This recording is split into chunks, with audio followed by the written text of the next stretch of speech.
ఈరోజు మెయిన్ మీరందరూ వచ్చినందుకు I'm so happy.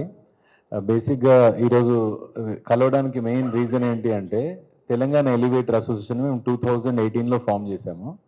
Telangana elevator association ద్వారా లోకల్ ఎస్ఎంఈ కంపెనీస్ ఏవైతే ఉన్నాయో, లోకల్గా తెలంగాణలో మ్యానుఫ్యాక్చరింగ్ కంపెనీస్ ఏవైతే ఉన్నాయో అవన్నీ కూడా మేము అందరం కలిసి ఒక అసోసియేషన్ కింద ఫామ్ అయ్యి తెలంగాణలో లిఫ్ట్ యాక్ట్ రావడం గురించి అని చెప్పి మేము అందరం అప్పటి నుంచి కూడా రిప్రజెంటేషన్స్ ఇవ్వడం అనేది స్టార్ట్ చేశాము.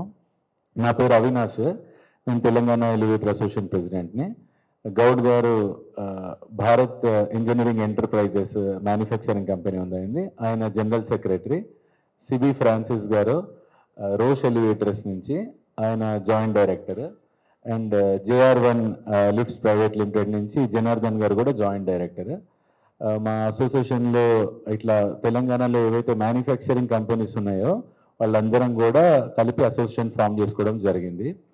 ఈరోజు మెయిన్ ఎజెండా దేని గురించి ప్రెస్ మీట్కి మీ అందరినీ రిక్వెస్ట్ చేశామంటే, లిఫ్ట్ అనేది ఒక లగ్జరీ ఐటమ్ కాదు. లిఫ్ట్ అనేది ఈరోజు ప్రతి బిల్డింగ్లో ఒక అవసరమైన పార్ట్ కింద మారిపోయింది.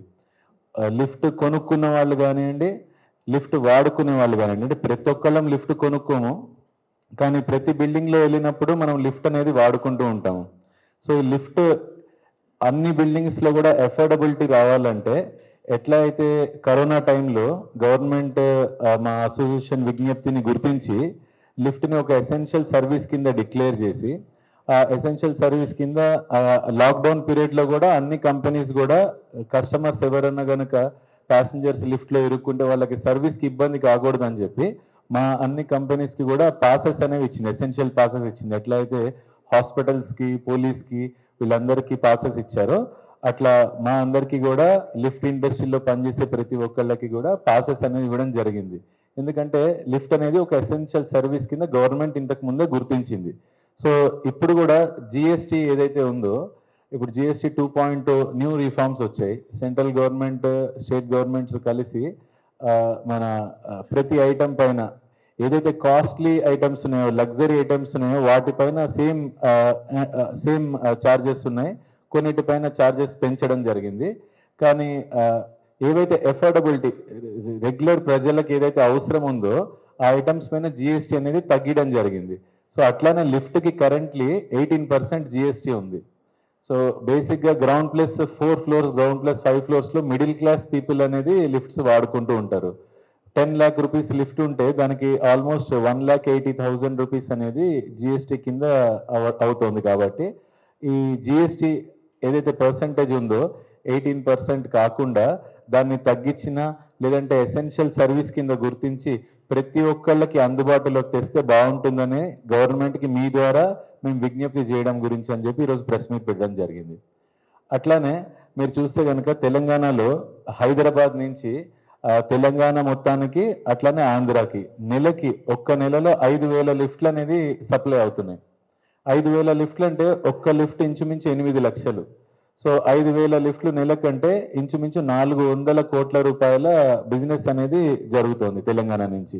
ఆల్రెడీ మల్టీనేషనల్ కంపెనీస్ వేరే కంట్రీస్లోంచి ఎవరైతే మన తెలంగాణలో కంపెనీస్ పెట్టుకొని బిజినెస్ చేస్తున్నారో వాళ్ళందరూ కూడా వాళ్ళకి 18% ట్యాక్స్ ఉన్నా సరే వాళ్ళు లగ్జరీ అపార్ట్మెంట్స్లో లిఫ్ట్స్ పెడుతున్నారు. కాబట్టి అంటే మన ఫైనాన్షియల్ డిస్ట్రిక్ట్ అటు సైడ్ చూస్తే ఈచ్ అపార్ట్మెంట్లో ఫ్లాట్ 4 crores నుంచి 5 crores ఉంది. వాళ్ళకేం పెద్ద అంటే అక్కడ కస్టమర్స్ లగ్జరీ ఫ్లాట్ కొనుక్కుంటున్నారు కాబట్టి వాళ్ళకి 18% ఉన్నా పర్లేదు. కానీ మీరు ఆలోచించండి, ground plus 1 floor, ground plus 2 floors, అట్లా గ్రౌండ్ ప్లస్ 5 ఫ్లోర్స్ లోపల ఏదైతే చిన్న చిన్న అపార్ట్మెంట్స్, ఇండిపెండెంట్ హౌసెస్ ఉన్నాయో, ఎక్కడైతే పెద్దవాళ్ళకి అట్లానే వికలాంగులకి ఎవరికైనా లిఫ్ట్ అనేది లేకపోతే అసలు బిల్డింగ్లో 5 ఫ్లోర్కి మనం వెళ్ళడమే కష్టమైపోతుంది. లిఫ్ట్ ఖచ్చితంగా ప్రతి బిల్డింగ్లో గ్రౌండ్ ప్లస్ 2 ఫ్లోర్స్ ఉంటే కూడా ప్రతి ఒక్కళ్ళు లిఫ్ట్ అనేది బిల్డింగ్లో పెట్టుకుంటున్నారు. కాబట్టి అలాంటి వాళ్ళకి GST అనేది తగ్గించి ఉంటే గనక అఫోర్డబిలిటీ అనేది పెరుగుతుంది. ప్రతి ఒక్కళ్ళు కూడా ఇప్పుడు హైదరాబాద్లో చూసుకుంటే ఇంచుమించు 2 లక్షల అపార్ట్మెంట్లు ఉన్నాయి. ఈ అపార్ట్మెంట్స్లో ఎన్నో బిల్డింగ్స్కి లిఫ్ట్స్ లేని బిల్డింగ్స్ కూడా ఉన్నాయి. వాళ్ళందరూ ఈరోజు లిఫ్ట్ కొనుక్కోవాలి అంటే ఆ లిఫ్ట్తో పాటు మళ్ళీ 18% ట్యాక్స్ అంటే వాళ్ళకి ఇబ్బంది జరుగుతుంది. సో ఈ ట్యాక్స్ అనేది తగ్గితే బాగుంటుందన్న ఉద్దేశంతో ఈ మీటింగ్ పెట్టడం జరిగిందనమాట. అట్లానే మీరు వేరే ఇండియాలో వేరే స్టేట్స్ చూసుకుంటే గనక అక్కడ లిఫ్ట్ యాక్ట్ అని చెప్పేసి ప్రాపర్ రెగ్యులేషన్స్ అన్నీ వచ్చేసాయి. సో రీసెంట్గా మన పక్కన స్టేట్ ఆంధ్రప్రదేశ్లో చూసుకుంటే April 12th రోజు లిఫ్ట్ యాక్ట్ అనేది అక్కడ బిల్ పాస్ అయింది. అలానే రాబోయే అసెంబ్లీ సెషన్లో మన తెలంగాణలో కూడా లిఫ్ట్ యాక్ట్ ఇంప్లిమెంటేషన్కి సంబంధించిన బిల్ కనుక పాస్ అయితే మొత్తం లిఫ్ట్ ఇండస్ట్రీ ఏదైతే ఉందో తెలంగాణలో మేజర్ లిఫ్ట్ ఇండస్ట్రీ ఉంది, ఈ ఇండస్ట్రీ అంతా డెవలప్ అయ్యి ప్రతి ఒక్కళ్ళకి మంచి ధరకి మేమందరం కలిసి లిఫ్ట్స్ అందించే పద్ధతి ఏదైతే ఉందో, ప్లస్ సేఫ్టీ పరంగా లిఫ్ట్ యాక్ట్లో ఏంటి అంటే కంప్లీట్ సేఫ్టీ స్టాండర్డ్స్కి సంబంధించినవన్నీ ఉన్నాయి. సో సేఫ్టీ పరంగా ఎవరికి ఇబ్బంది రాకుండా గవర్నమెంట్ రూల్స్ రెగ్యులేషన్స్ ఫ్రేమ్ చేసి లిఫ్ట్ యాక్ట్ పాస్ చేస్తుందని చెప్పి మేము ఎక్స్పెక్ట్ చేస్తున్నాం. సో దీనివల్ల కంప్లీట్ మన తెలంగాణలో ఉన్న ఇప్పుడు ఎగ్జాంపుల్ బాలనగర్, జీడిమెట్ల ఏరియాస్లో మీరు చూస్తే కనుక లిఫ్ట్ మ్యానుఫ్యాక్చరింగ్ కంపెనీస్ ఉన్నాయి. ఈ మ్యానుఫ్యాక్చరింగ్ కంపెనీస్ అన్నీ కూడా ఇంకా అభివృద్ధిలోకి వచ్చి ఎంతోమందికి ఎంప్లాయ్మెంట్ కలిగించి అట్లానే ప్రజలందరికీ కూడా తక్కువ ధరకి లిఫ్ట్స్ అందించే ఒక ప్రక్రియ లిఫ్ట్ యాక్ట్ ద్వారా, అట్లానే ఈ జిఎస్టీ కనుక రీఫార్మ్స్ కనుక లిఫ్ట్ ఫీల్డ్లో కనుక జరిగితే బాగుంటుంది అన్నది మా ఉద్దేశం. వీళ్ళ లిఫ్ట్ అనేది లగ్జరీ ఎంత మాత్రం కాదు, ఇప్పుడు ఎసెన్షియల్ అయిపోయింది. నగరాలు పెరుగుతున్నాయి, పట్టణాలు విలేజెస్ చిన్నగా అయిపోతున్నాయి. ఎంతైతే లగ్జరీ అపార్ట్మెంట్స్ అనుకుంటున్నామో లిఫ్ట్ వాటి వరకే కాదు, చిన్న చిన్న బస్తీలలో కూడా 100 గజాలు ఉన్న వాళ్ళు కూడా 2, 3, 4 అంతస్తులు కట్టుకుంటున్నారు, కొడుకు కోసమో కూతురు కోసం అలా. ఎందుకంటే వాళ్ళ దగ్గర శక్తి లేదు ఇలా వెడల్పుగా వెళ్ళడానికి, ఎంతసేపు ఉన్నా వాళ్ళు ఇలా వెళ్ళాల్సిందే. దీనికి దాదాపు 8 లక్షల రూపాయలు లిఫ్ట్ పెట్టుకోవాలంటే వాళ్ళకి 1,50,000 రూపాయలు పన్నుల రూపంలో అదనంగా అవ్వడం వల్ల వాళ్ళు వాయిదా వేసుకుంటున్నారు. కాలు నొప్పులు ఉన్నా ఎక్కలేకపోతున్నారు, ఏదైనా సమస్య ఉన్నా కూడా లిఫ్ట్ని ట్యాక్సెస్ రూపంలో అంత కట్టలేక వాళ్ళు కొంత వాయిదా వేసుకుంటున్నారు. సో ఈ 18% ఏదైతే లగ్జరీ గూడ్స్ ఉందో దాని నుంచి తీసి ఏదైతే 5% స్లాబ్లకు ఎసెన్షియల్లోకి తీసుకొని వస్తే ఒకటి ఇండస్ట్రీ ఆర్గనైజ్ అవుతుంది, రెండోది ఏంటంటే ప్రభుత్వానికి పన్నుల రూపంలో ఆదాయం కూడా చేకూరుతుంది.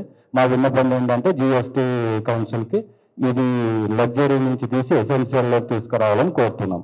అలాగే తెలంగాణ ప్రభుత్వానికి ఏంటి విన్నపం అంటే సురక్షితమైన లిఫ్ట్లు మన ప్రజానీకానికి అవసరం కాబట్టి ఈ పరిశ్రమని గుర్తించి కొంచెం యాక్ట్ లాంటివి చట్టం తెచ్చేసి కొన్ని వసతులు కల్పించి వీళ్ళని చట్టం కిందకి తేగలిగితే ప్రమాదాలు నివారించి సురక్షితంగా లిఫ్ట్ని ఇన్స్టాల్ చేయగలం. ధన్యవాదాలు. లిఫ్ట్స్ ఎట్లా ఇన్స్టాల్ చేయాలి, దానికి సేఫ్టీ అనేది ఉందా లేదా, అట్లానే లిఫ్ట్ వితౌట్ సేఫ్టీ అనేది లిఫ్ట్ ఎట్లయితే మన ఒక కార్ కొనుక్కుంటే దానికి ఆర్టీఏ అప్రూవల్ ఎట్లా ఉంటుంది, ఒక బండికి రిజిస్ట్రేషన్ నెంబర్ ఎట్లా ఉంటుంది, అట్లా ప్రతి అపార్ట్మెంట్లో ఉన్న లిఫ్ట్కి కూడా ఒక లైసెన్స్ నెంబర్ అనేది ఉండాలి అనేది లిఫ్ట్ యాక్ట్ అన్నమాట. ఇది జనరల్గా ఎలక్ట్రిసిటీ డిపార్ట్మెంట్కి సంబంధించింది. వేరే స్టేట్లో అన్ని స్టేట్స్లో కూడా ఎలక్ట్రిసిటీ బోర్డు వాళ్ళే ఈ లిఫ్ట్ యాక్ట్ ఇంప్లిమెంటేషన్కి సంబంధించి అంతా చూసుకుంటున్నారు అదర్ స్టేట్స్లో. అట్లనే తెలంగాణలో కూడా లిఫ్ట్ యాక్ట్ ఇంప్లిమెంట్ అయితే కనుక బేసిక్గా అది జెన్యూన్ సప్లయర్ నుంచి వస్తుందా లేదా, లిఫ్ట్ లైసెన్స్ ఉన్న వాళ్ళు మాత్రమే, అంటే అది ఇంజనీరింగ్ కంపెనీ అయి ఉండాలి, ఎందుకంటే సేఫ్టీకి సంబంధించిన ఒక వస్తువు కాబట్టి అండ్ ప్రతిరోజు ఉపయోగించే వస్తువు కాబట్టి లిఫ్ట్ యాక్ట్ అనేది ఇంప్లిమెంటేషన్ అయితే ఏవైతే లిఫ్ట్స్ రెగ్యులర్గా సప్లై అవుతుంటాయో మార్కెట్లో వాటన్నిటికీ ఒక లైసెన్స్ నెంబర్ ఉంటుంది అండ్ దాని ప్రీవియస్ హిస్టరీ కూడా ఉంటుంది. అప్పుడు ఎందుకు పాడైనందుకు ఏమైనా చేశారా, ఏదైనా నెగ్లిజెన్స్ జరిగిందా లేదా అనే ఇన్వెస్టిగేషన్కి అది ప్రాపర్గా ఉంటుంది అన్నమాట.